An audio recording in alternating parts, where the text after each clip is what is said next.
Mas a mensagem de hoje é a perseverança dos santos, irmãos. A perseverança dos santos. E o primeiro princípio sobre a perseverança dos santos é o seguinte: é como se fôssemos fazer uma viagem e Deus vai nos escoltando para garantir que cheguemos ao destino final. Não. Já viu esses caminhão que passam na Dutra, carga valiosa dentro? Vai a escolta acompanhando para garantir que ele chegue ao destino final. Correto? Então, é mais ou menos assim com as nossas vidas. Essas escoltas que eles fazem para o caminhão, ela dá uma garantia aí de 99% que o caminhão chegue lá no destino final. Mas Deus não, a garantia é 100%. Né? Ele mesmo vai fazer a nossa escolta. Né? Então, quem nasceu de novo não tem como perder a salvação. Não tem como. Por vários motivos. Primeiro, porque não tem como você perder a salvação, porque a salvação é de graça. E se ela é de graça, eu não posso perder. Se ela é um presente de Deus, eu não posso perder. Né? Então, se eu posso perder, então é porque eu a conquistei. Né? E a Bíblia é clara, né? O homem desceu ao nível máximo. O homem, quando pecou, ele desceu a qual nível? Máximo, até a morte. Então, por isso que todos os homens são iguais perante a Deus, porque todos morreram. E não tem nenhum que morreu um pouquinho mais do que o outro. Você está morto, não tem como um monte de mortos aqui, 10 mortos aqui. Mas aquele morto ali é um pouquinho melhor que esse morto aqui. Entendeu? Aquele morto ali, mas aquele morto ali é mais ou menos também. Entendeu? Veja bem, se estão todos mortos, estão no mesmo nível. Entendeu? Então não existe uma pessoa melhorzinha que a outra. Não existe. Nós somos um Hitler em potencial. Se você tivesse nascido, você ou eu também, tivesse nascido no lugar que Hitler nasceu, filho de quem ele foi, se tivessem feito as atrocidades para o Hitler, que fizeram para nós, fizeram para o Hitler, nós tivéssemos o poder que ele tinha, tudo, a gente ia fazer a mesma coisa que ele. Você duvida? Vai nessa, vai duvidando para ver. Irmãos, você não sabe o que é a natureza maligna. Você não faz ideia. Entendeu? Então, nós não cremos em crente desviado. Nós cremos que um cristão, ele pode se afastar por um momento curto, né? Cristão nascido de novo. Um momento curto, logo logo ele se arrepende e volta. O cara está afastado, está atolado no pecado, ele nunca nasceu de novo. Nós não cremos em crente desviado. Quem se desvia totalmente, ele nunca nasceu de novo. Por quê? Por centenas de motivos. A Bíblia diz que quem vive, João, o apóstolo do amor, ele diz, quem vive na prática de pecado é filho do diabo. Tem coisa mais clara do que isso? O apóstolo do amor que diz, mas tem dezenas de textos que são claros. Quem vive na prática de pecado, quem se desvia totalmente, não nasceu de novo. Entendeu? Então, o que acontece? Mas aí é essa doutrina que de repente, a pessoa às vezes é crente, mas passa uma fase difícil, desvia, depois volta. Essa doutrina faz os crentes relaxados, é os crentes que, né, não tem mais temor. Né? Olha aqui Romanos 6, 15 e 16. E daí, havemos de pecar porque não estamos debaixo da lei, e sim da graça, de modo nenhum. Não sabeis que daquele a quem vós ofereceis como servos para a obediência, desse mesmo a quem obedeceis sois servos. Seja do pecado para a morte, ou da obediência para a justiça. Então, se você serve ao diabo, é porque você é filho dele. Se você serve a Deus, é porque você é filho dele. De Deus. Quer dizer, se serve com sinceridade, né? Se serve direito, né? Tem muita gente, né, dando cesta básica por aí, ajudando todo mundo, o topete lá em cima, entendeu? Uma soberba danada, né? Achando que pela força do braço, achando que com o seu dinheiro, ela com a sua cesta básica vai conseguir a salvação. Isso aí não é servir a Deus, né? Mas, veja bem, então, aquele que a gente serve, então se a pessoa saiu da igreja e está servindo o diabo lá fora, é porque ela é filha dele. Não tem como. Segundo ponto. Só os eleitos chegam ao destino final.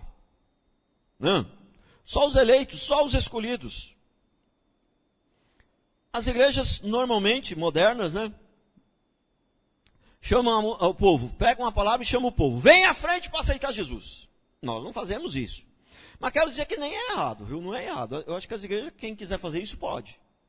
Entendeu? O perigo é que isso dá uma ideia que a salvação depende de nós, que está na minha mão, né? Que ela depende de mim. Mas como se eu estou morto, como que ela pode depender de mim? Se eu estou morto. Se todo ser humano sem Deus, ele está morto. Como é que ele pode conseguir se salvar? Entendeu? Então, o que acontece? Eu não estou nem dizendo que seja errado você dizer para a pessoa, olha, você quer entregar a sua vida para Jesus? Mas o problema é que isso não é muito apropriado de ser feito. Por quê? Porque dá uma ideia que é eu que escolho a Deus. Mas se eu estou morto, como é que eu posso escolher a Deus, meu Deus? Então, mas não que seja errado, você tem que escolher a Deus mesmo. Mas só que é o seguinte, você só consegue escolher a Deus, nós só conseguimos escolher a Deus, se Ele nos escolher primeiro. Por quê?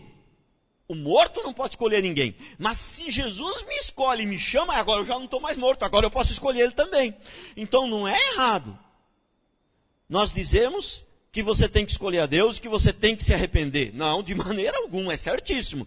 Mas tem que ter uma consciência plena que você vai se arrepender se Deus te der esse dom. A Bíblia diz que o arrependimento é um dom de Deus. Porque quem está morto não pode fazer nada.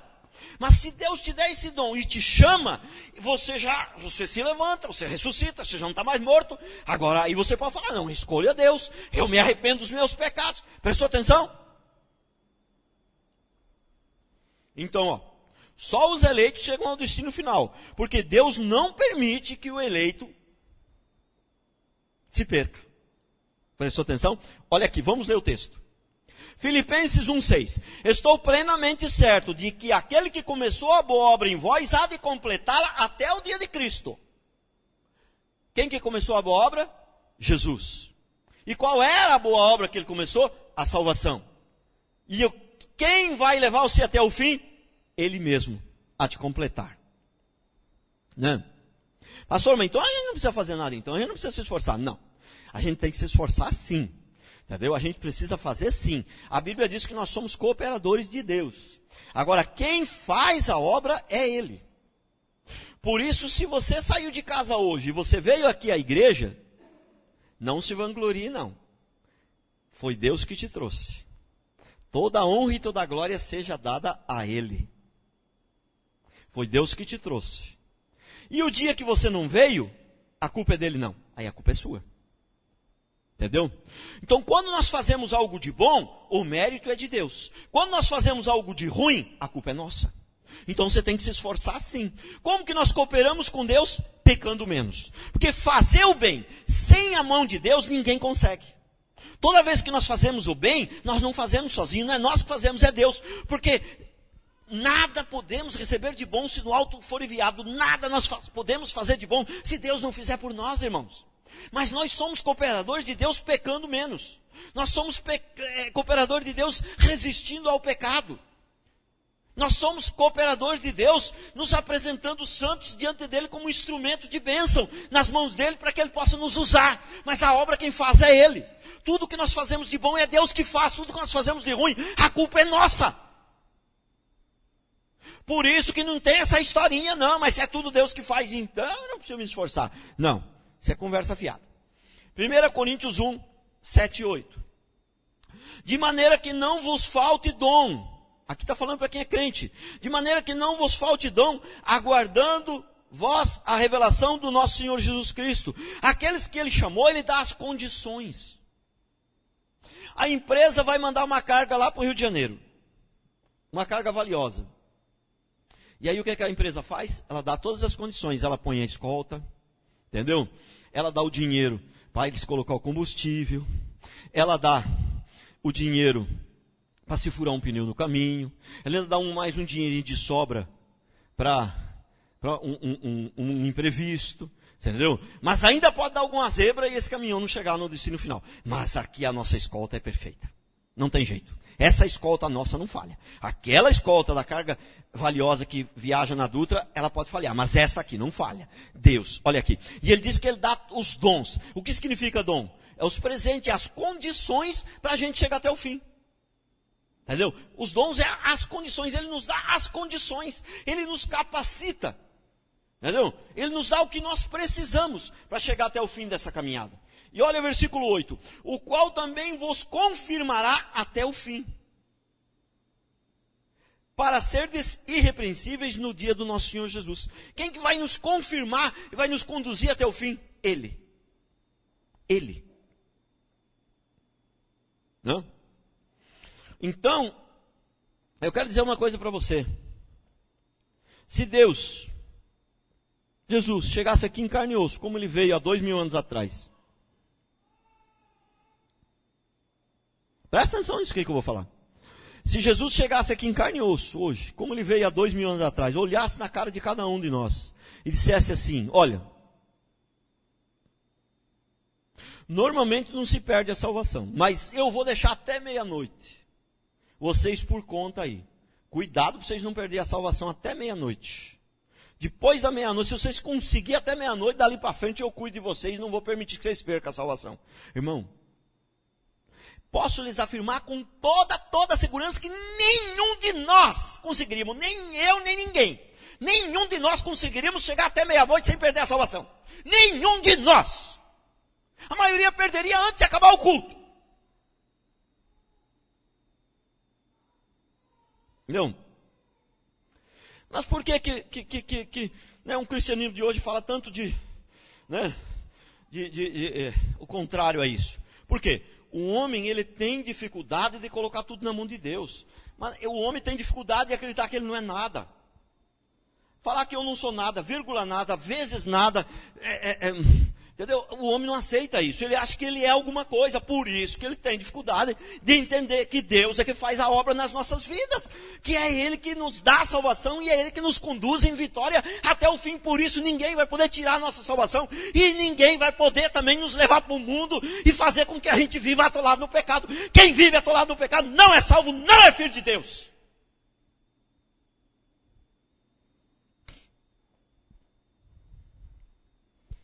Primeira Tessalonicenses 5, 23, 24. O mesmo Deus da paz vos santifique em tudo, e o vosso espírito, alma, corpo, sejam conservados íntegros, irrepreensíveis na vinda do nosso Senhor Jesus Cristo. E o versículo 24 que é tremendo. Fiel é o que vos chama, o qual também o fará.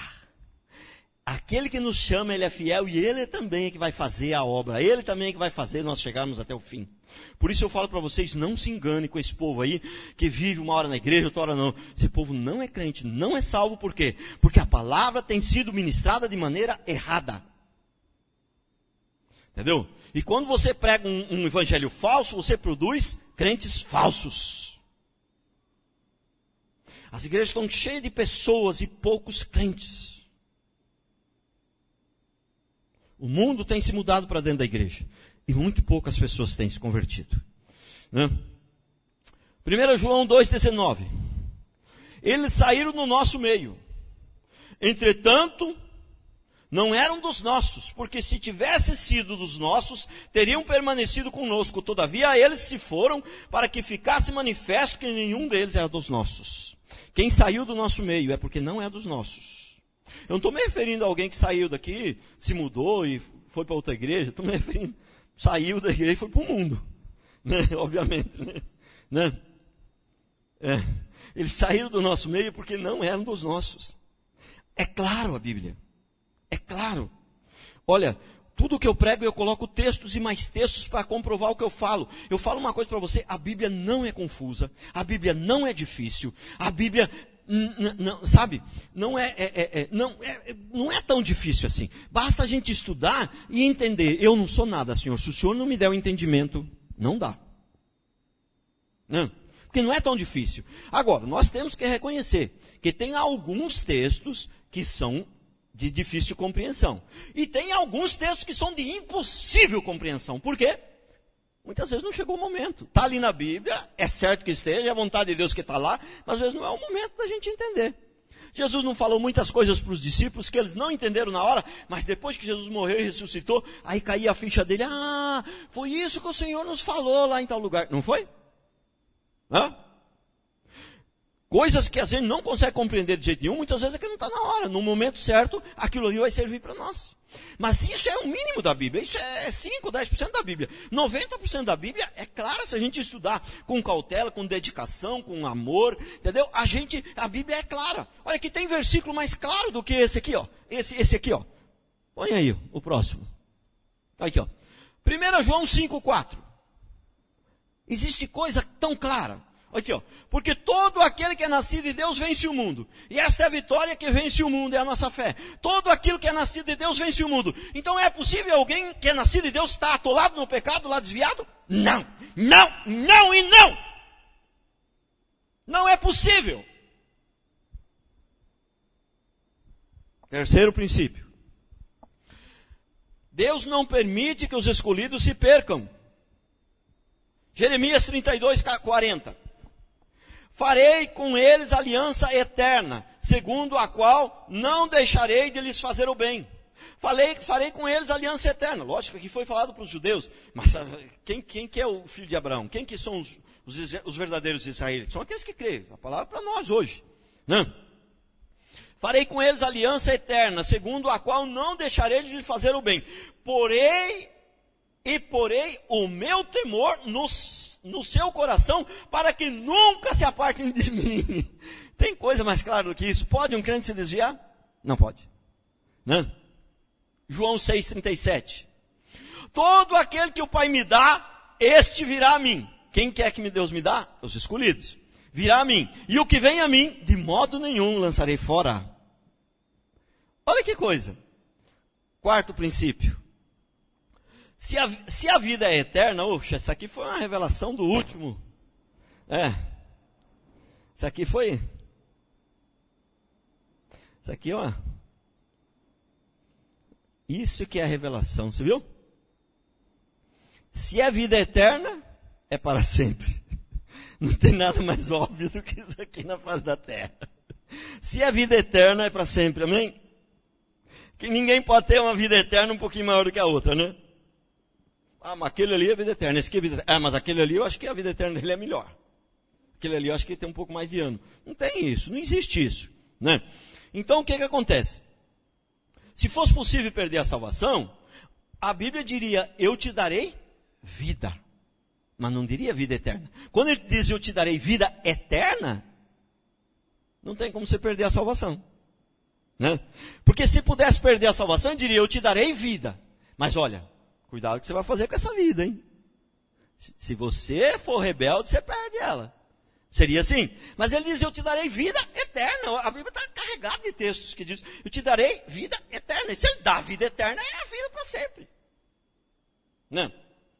Olha, eu te darei vida, mas se você quiser que ela seja eterna, aí você vai ter que lutar. Aí sim, aí você poderia perder. Prestou atenção? Como a Bíblia é clara? Então, João 3:36. Por isso, quem crê no Filho tem a vida. Eu sou apaixonado por isso daqui, né? E os cristãos modernos não têm entendido isso aqui, entendeu? O povo está lutando, correndo atrás da salvação, entendeu? E o povo está, assim, mesmo aqueles que têm certeza da salvação, eles acham que eles vão ser salvos, né? E nós não vamos ser salvos. Isso é ruim para você? É crise para você? Eu dizer que nós não vamos ser salvos? E eu posso afirmar com toda segurança, nós não vamos ser salvos, você não vai ser salvo. Se você converteu mesmo de verdade, você não vai ser salvo. Você já é salvo. Nós já somos salvos. A Bíblia não diz que você vai ter a vida eterna. A Bíblia diz que você tem. Se você crê em Jesus, você tem a vida eterna. Eu vou explicar melhor para vocês entenderem. Você sabe que tem muitos cristãos no Velho Testamento, né? Abraão foi para o inferno? Não. Moisés foi para o inferno? José do Egito foi para o inferno? Josué foi para o inferno? Lógico que não. Mas quem salvou eles? Foi a lei? Não. Quem salvou eles? Foi Jesus Cristo. O mesmo Jesus que salvou a nós também salvou eles. Mas e qual que é a diferença? Eles creram num Jesus que ainda viria. E nós cremos num Jesus que já veio, a diferença é essa. Então, se eles creram num Jesus que ainda viria, eles não podiam dizer, nós somos salvos. Eles poderiam dizer, nós vamos ser salvos, porque Jesus não tinha morrido ainda. Prestou atenção? Porque a salvação está na morte e ressurreição de Jesus. Então, eles poderiam dizer, nós somos salvos. Eles tinham certeza que eles seriam salvos. Mas eles sabiam que eles não podiam dizer, nós somos salvos. Eles tinham que dizer, nós seremos salvos. Agora, nós aqui, não devemos dizer que seremos salvos. Porque se você diz que seremos salvos, então você está achando que você vai conquistar a sua salvação. Não, nós já somos salvos porque Jesus Cristo já morreu. Já ressuscitou. A obra de Jesus já foi feita. Então nós não vamos ser salvos, nós já somos salvos. Se é que você nasceu de novo mesmo, você se arrependeu mesmo. Se é que você, né? Tá certo? Então olha aqui. João 5:24. Em verdade vos digo, quem ouve a minha palavra e crê naquele que me enviou, tem a vida eterna. Ele não vai ter. Tem a vida eterna. Não entra em juízo, mas passou da morte para a vida. Como alguém vai perder a salvação? Aqui o passou aqui é no passado. O verbo está no passado, irmãos. Passou, ele já passou. Você viu que ele já está salvo. E não tem como, ele passou da morte para a vida, não tem como morrer espiritualmente de novo. Só foi uma vez só. Adão pecou, todos morreram. Jesus morreu na cruz, pagou os pecados, todos viveram. Todos quem? Todos os que creram, é lógico. Esse aqui é um detalhe também importante. Que tem muitos textos na Bíblia que fala todos. Mas precisa avaliar o contexto ali para ver todos quem. Né? Tem vários textos na Bíblia que falam que Deus tem misericórdia de todos. Perdão, misericórdia de todos ele tem mesmo, por enquanto sim. Né? Mas que Deus ama a todos. Né? Tem vários textos, mas todos quem? Todos os que se arrependem, todos os escolhidos, todos os eleitos, todos os que são salvos. Né? Então, ó, em verdade, João 5:24, em verdade vos digo, quem ouve a minha palavra e crê naquele que me enviou, tem a vida eterna, não entra em juízo, mas passou da morte para a vida. Não entra em juízo, ele não vai ser julgado. Como é que eu posso perder minha salvação se nem julgamento vai ter? Pastor, mas os crentes não vão ser julgados? Não, vai ter o julgamento do grande tribunal branco. Perdão. Nós não vamos passar pelo julgamento do grande tribunal branco, mas vai ter o julgamento de Cristo, que aí é para ver o galardão. Aí, quem vai para o julgamento do grande tribunal branco, ele já está frito. Ele já é certeza que ele vai para o inferno. Ele vai lá só para saber por que motivo ele vai para o inferno. Entendeu? Agora, nós não vamos ser julgados para ver se vai para o céu ou se vai para o inferno. Não, esse julgamento para nós não vai ter. O único julgamento que vai ter para nós é para ver se você foi fiel ou se você não foi muito fiel. Porque no reino de Deus, o que acontece? Vai ter hierarquia. Entendeu? E a Bíblia diz que tem o tal do galardão. Que, irmãos, eu vejo pastores falando um monte de coisa, o que significa esse tal de galardão, irmãos. É complicado, tudo é chute, viu? Porque a Bíblia não explica o que é esse galardão. Mas uma coisa eu tenho certeza absoluta. Esse tal de galardão é algo maravilhoso demais, irmão. É algo bom demais que eu quero para mim. Entendeu? Né? Eu quero para mim. Entendeu? Então, para mim não importa muito o que é, o que eu sei é que é bom e Deus tem para mim e eu vou lutar por ele. E a Bíblia diz que quem é fiel vai ter esse galardão completo. Entendeu? Que tem gente que vai perder parte do galardão, o outro vai perder todo e alguém... Né? Então, Então o crente não tem jeito. Quem nasceu de novo não tem jeito. Ele está estragado para o mundo, ele não serve mais para o mundo. O mundo não pode mais com ele. Entendeu? Quem nasceu de novo, o mundo não pode mais com ele. Se você nasceu de novo, o mundo não pode mais com você, irmão. Ele não pode mais. Olha aqui. Uma aguinha hoje aqui. Se a vida... vou ler o outro texto aqui, para encerrar esse ponto. Romanos 8, 35 a 39. Quem nos separará do amor de Cristo? Será a tribulação? Lógico que esse texto aqui não vale para todo mundo. Para quem é do mundo? Isso aqui é para quem é crente. Quem nos separará do amor de Cristo? Será a tribulação, a angústia, a perseguição, a fome, a nudez, o perigo, a espada? Como está escrito, por amor de ti, somos entregues à morte todo dia. Nós somos entregues à morte, se Deus não nos proteger, a gente morre, a gente não dura 24 horas, irmão.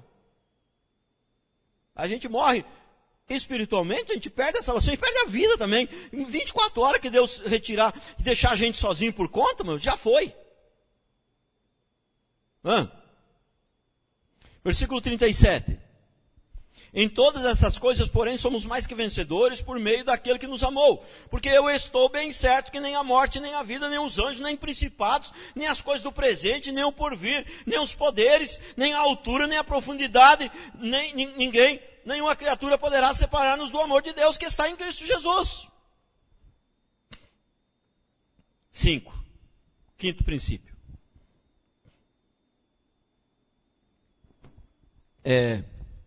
Deus é que guarda os eleitos até o fim. A gente não tem capacidade de cuidar de nós mesmos.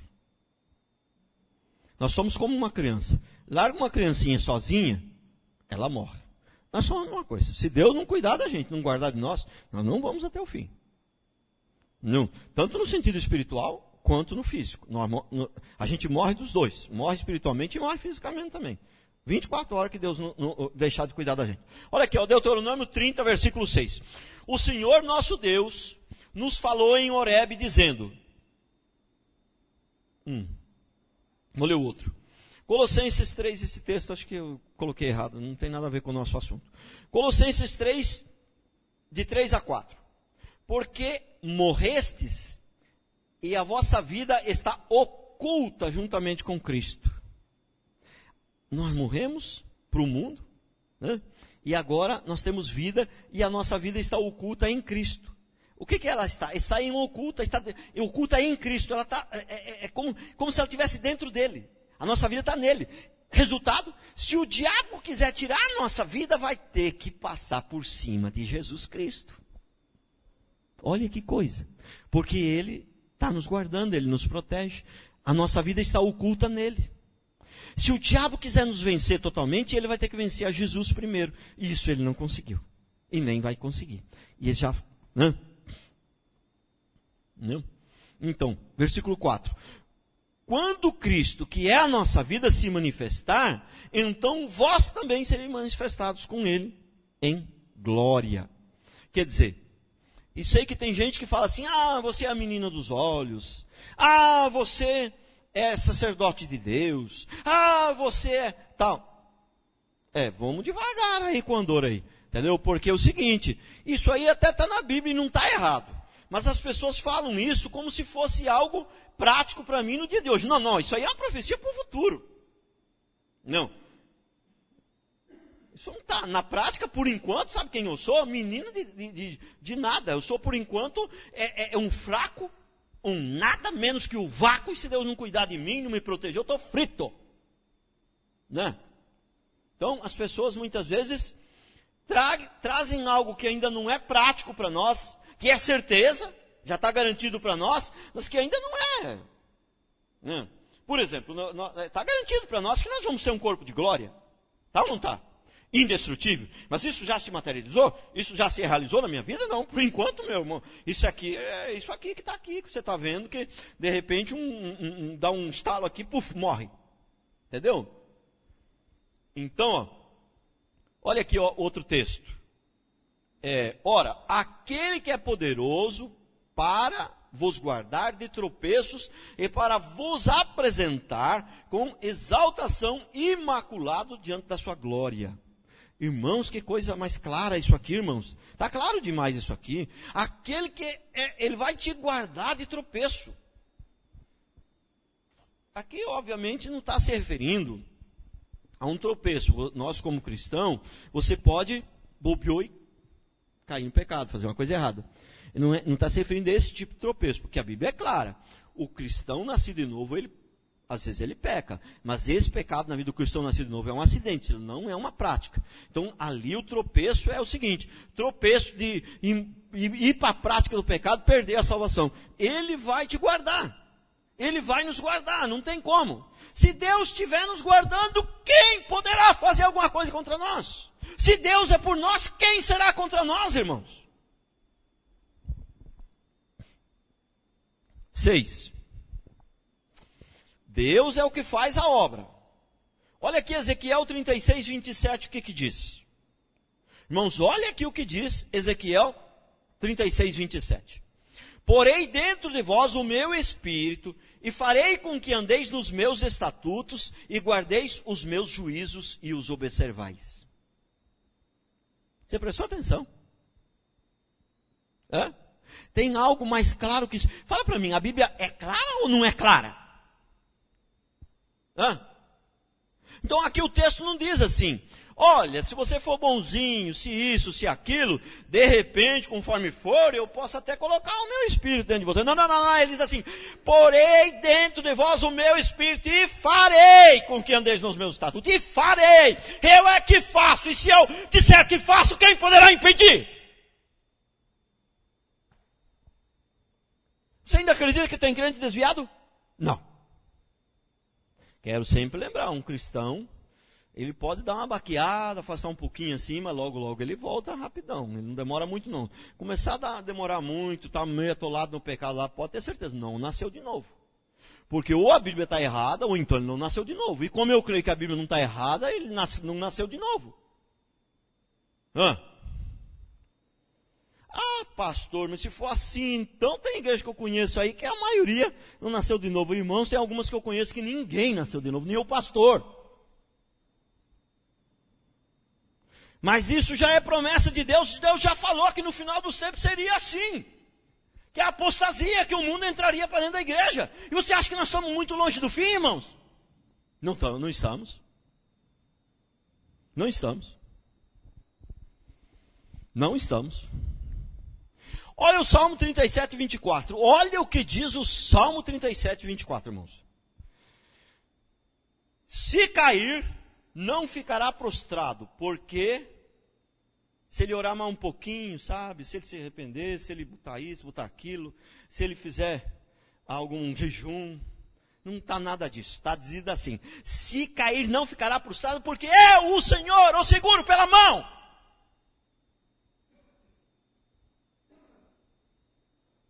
A Bíblia é clara ou não é?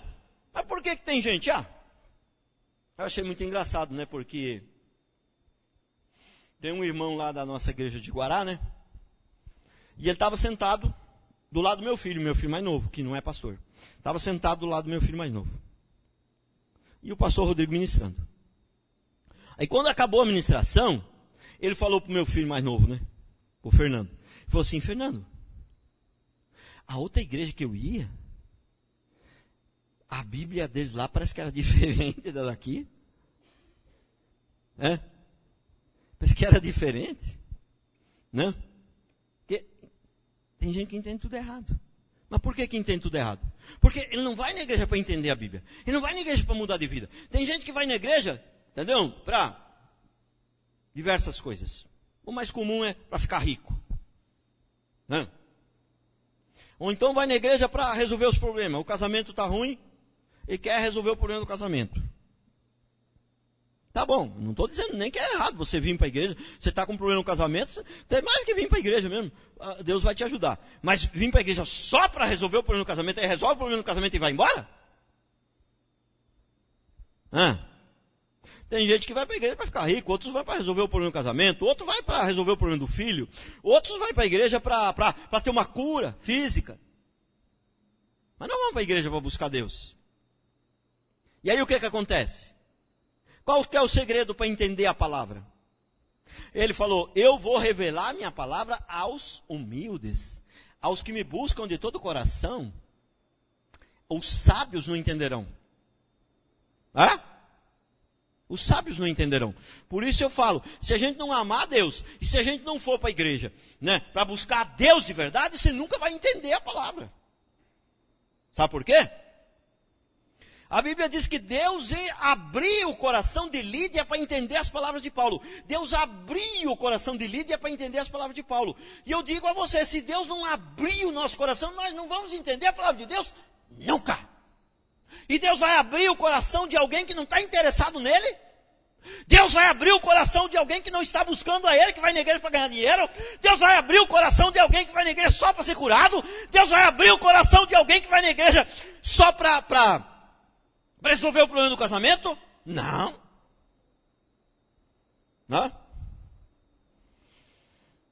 Salmo 37, 28. Pois o Senhor ama a justiça e não desampara os seus santos. Serão preservados para sempre, mas a descendência dos ímpios será exterminada. 1 Pedro 1,5.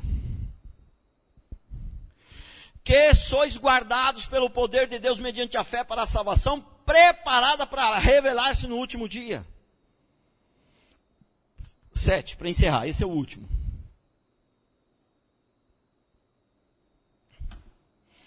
Quem é eleito para a salvação também é eleito para ter uma vida santa, para ter uma vida transformada. Não acredito em crente que não tem vida transformada. Irmãos, deixa eu falar uma coisa para você.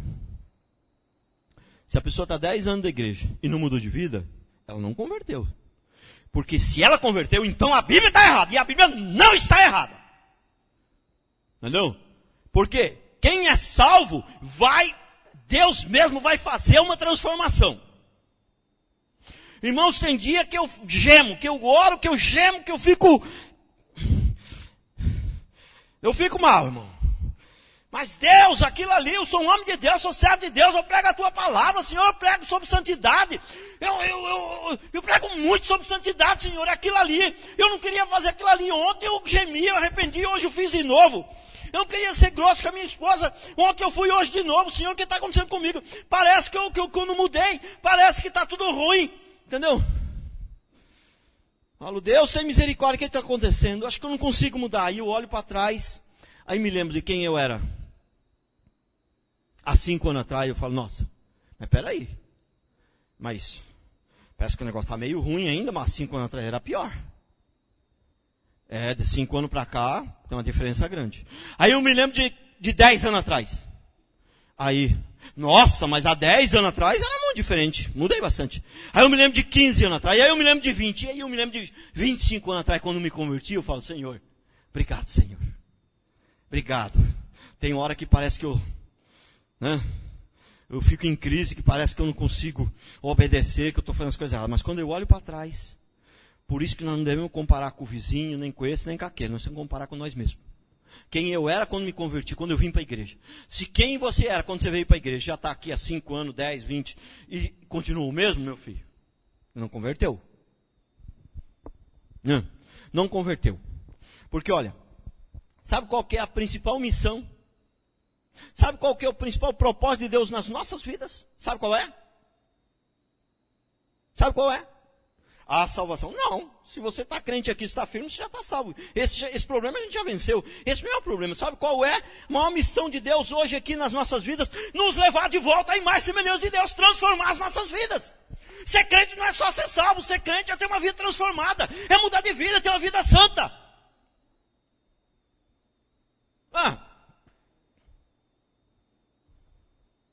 Os jovens, quando era do mundo, beijava as menininhas, agarrava, passava a mão, tudo quanto era lado. Agora que a crente continua fazendo a mesma coisa, não converteu.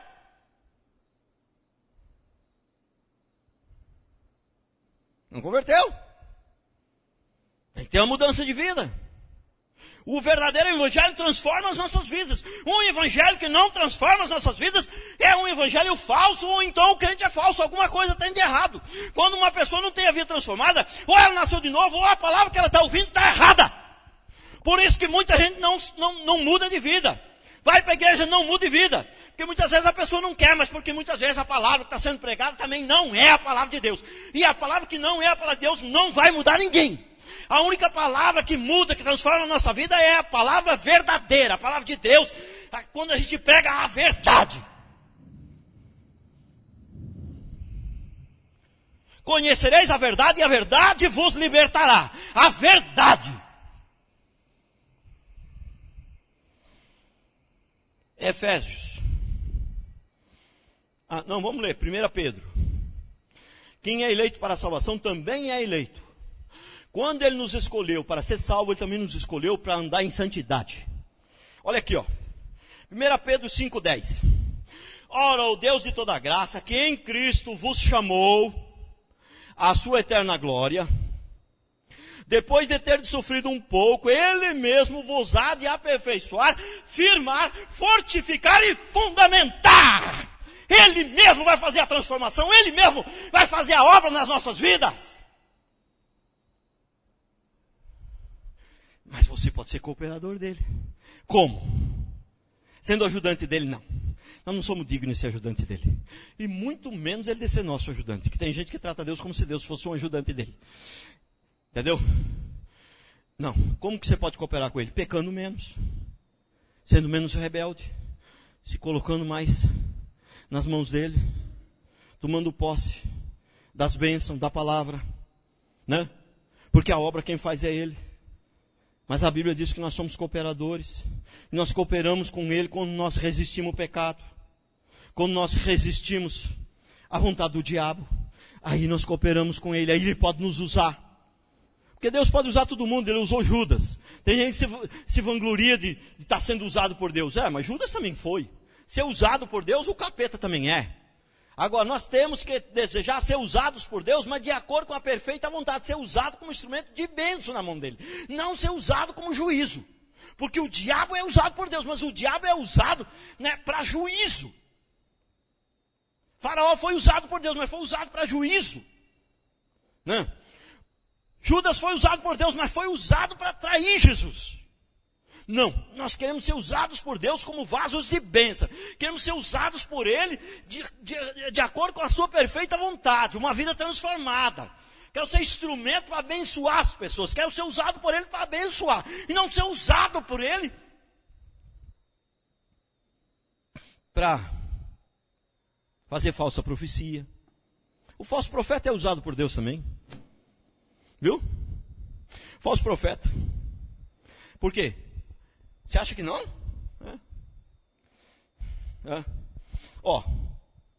Só existe o traficante porque existe o viciado. Só existe o traficante porque existe o cidadão que gosta da maconhinha. Entendeu? E só existe o falso profeta porque tem gente que gosta da falsa profecia. E esse povo que só gosta da falsa profecia, Deus envia um falso profeta para profetizar para eles. É o próprio Deus. E o livro de Deuteronômio ainda fala, né? Que ele permite que o falso profeta venha e fale falsa profecia para nós, para ver onde está o nosso coração. Para ver se o nosso coração está na bênção que o falso profeta está oferecendo, ou se o nosso coração está na palavra. Viu?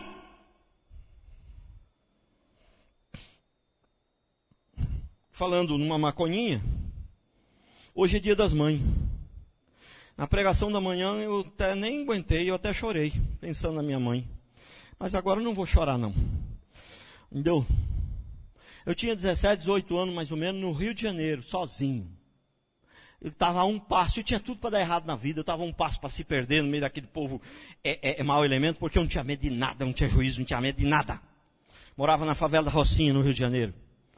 Usei um dia uma maconha lá, fiquei muito louco. No outro dia cedo eu acordei e falei, a minha mãe, meu pai morreu antes de eu nascer, a minha mãe estava grávida de mim, passou o maior sofrimento para cuidar de mim, entendeu? E eu não conhecia Deus, mas eu conhecia a minha mãe, o amor da minha mãe eu conhecia. Por isso que eu falo para você, cuide dos seus filhos, ame os seus filhos, ame a sua esposa, e respeite seu esposo. Sabe por quê? Porque as pessoas, elas, quando tem amor, as pessoas, elas evitam o mal.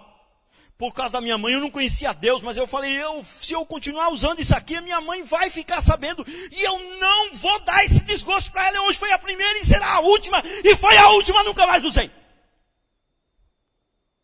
Foi eu que era poderoso. Não, Deus teve misericórdia de mim. A obra foi dele. Foi ele que fez a obra. Foi ele que fez a obra. É a graça de Deus. Olha aqui, ó. Efésios 2:10. Pois somos feitura dele, criados em Cristo Jesus para se desviar depois quando a vida está difícil. Pois somos feitura dele, criados em Cristo Jesus para dar uma escapadinha no pecado de vez em quando. Não. Pois somos feitura dele, criados em Cristo Jesus para boas obras, as quais Deus de antemão preparou para que andássemos nela. De antemão Deus já preparou a gente para que a gente andasse nas boas obras. Lógico que a pessoa não vai converter do dia para a noite. É o que eu estou falando. Eu estou há 25 anos na luta, na fé, né? E tem hora que dá umas coisas assim, eu falo, mas meu Deus, tem misericórdia de mim, parece que eu estou conseguindo, parece que ainda tem muita coisa que precisa mudar, mas quando eu olho para trás quem eu era, eu falo, Senhor, obrigado, Senhor. O Senhor tem feito a obra, a palavra do Senhor tem se cumprido. Né? Queria chamar os irmãos do louvor aqui para a gente cantar um cântico, para a gente encerrar.